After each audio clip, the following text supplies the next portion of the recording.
By the end of the story, Freemasonry, the nuns, and other secret society comes into it with Burns is a Freemason. Yeah. He shows up later, but him and the comic book guy and Skinner too. No, that's right. Skinner and the comic book guy are a different secret society, and then Burns is a Freemason. He says that that's his eye on the dollar bill, actually. Yeah. Which is a funny gag.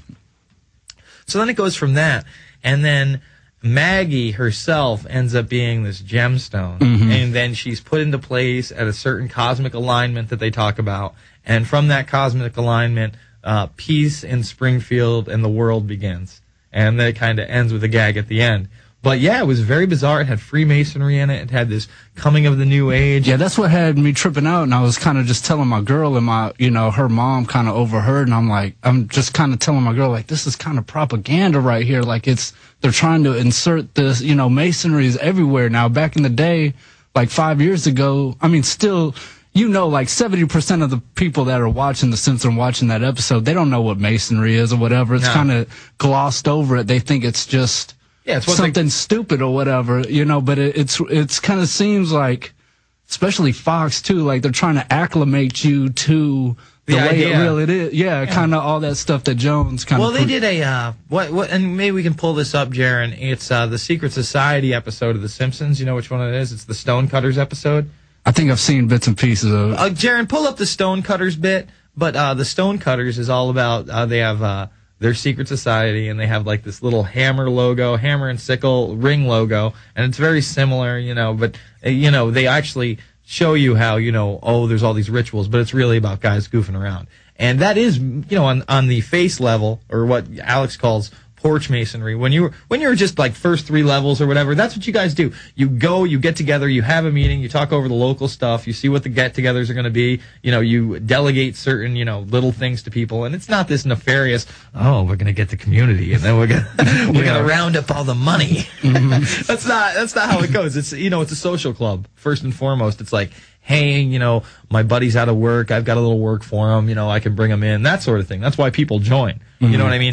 But this one of the Stonecutters, it goes into, who holds back the electric car, who makes Steve Guttenberg a star. It's it's the Stonecutters. So, they've done that for years. They recently did an episode out in what looked like the Bohemian Grove without the rituals. It was the Billionaires Club out in the Redwood Forest of California. So The Simpsons, and by the way, a lot of people don't know this. Harry Shearer, the guy that does the voice for Mr. Burns and a bunch of the other characters, he's also in This Is Spinal Tap and Waiting for Guffman, Best in Show, all these other things. He goes to the Grove. He's one of the members, or one of the members' buddies. He gets invited there all the time, and he's admitted it. He loves going there. So you gotta wonder where the propaganda ends. That's Paul Hartman. We'll be back after this. It's the Info Warrior with Jason Burmis, PrisonPlanet.tv.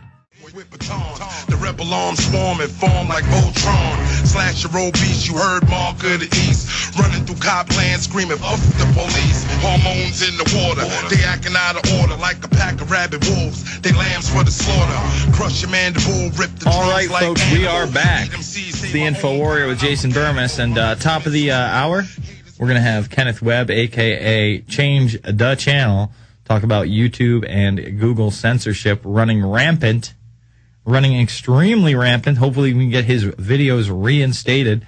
But let's finish up with your calls. Let's go to Bob in Florida. Bob, what's on your mind? Hey, what's up, Jason? How you doing? Hey, pretty good. Hey, just to let you know, I'm currently a law enforcement officer here in the state of Florida. A little different, though. I'm a constitutional officer. I'm a deputy sheriff. Well, then, by Missouri standards, you may be a militia terrorist. Well, this is Florida, man. I don't know how it works in Missouri, but, we take the Second Amendment and all the other ones pretty serious. And, I mean, I love it when I pull up a guy and he says, hey, I got a concealed weapons permit. I kind of relax a bit. But I kind of get a little disturbed because I go on your blogs and read everything, and some of the attitudes are a little worrisome, especially when they talk about capping cops all over the place, and it's like I can't agree more. Yeah. I hate that kind of an attitude. Most police officers, just like I say, most people in the FBI, the NSA, the CIA, they get involved because they want to help people. It's unfortunate that there are other people out there who gravitate to power just to be a bully. I mean, I think that we got a big problem when, in the subway system in Oakland, someone gets shot in the chest in front of, hundreds of people, and it takes days to charge that person, let alone get them out of the department.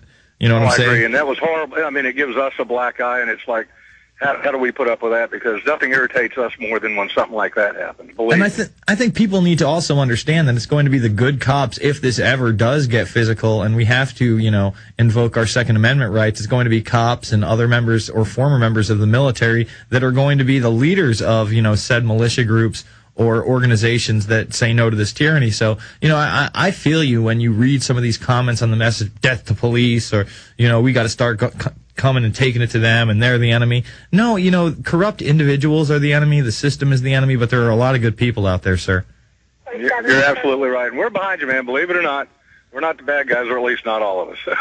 Hey, I'm with you, man. I listen to, like I say, a lot of Stern, and one of the newer shows I'm listening to, and I thank you for the call, is Bubba the Love Sponge out of Jacksonville, Florida, which is on Howard 101. It's on a lot of FM stations out there, and they're big supporters of the cops, but they're also big libertarians. They go to Ron Paul for a lot of things, and I like it when they have a large audience down there, and it shows me that attitude is still down there. There's some people that are just completely and totally uninvolved with politics altogether, but that's in every region. And as long as those people remain blind, I don't know how much success we're overall going to have.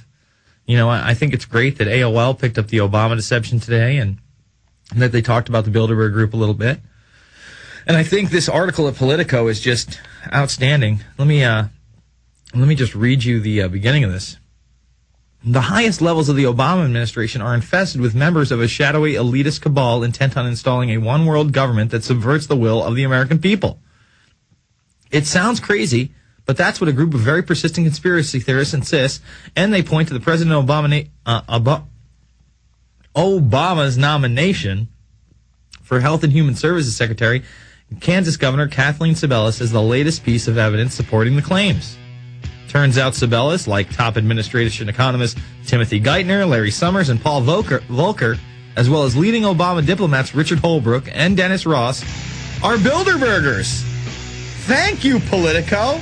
Putting the pieces together after visiting Infowars.com and PrisonPlanet.tv. We'll be back after this.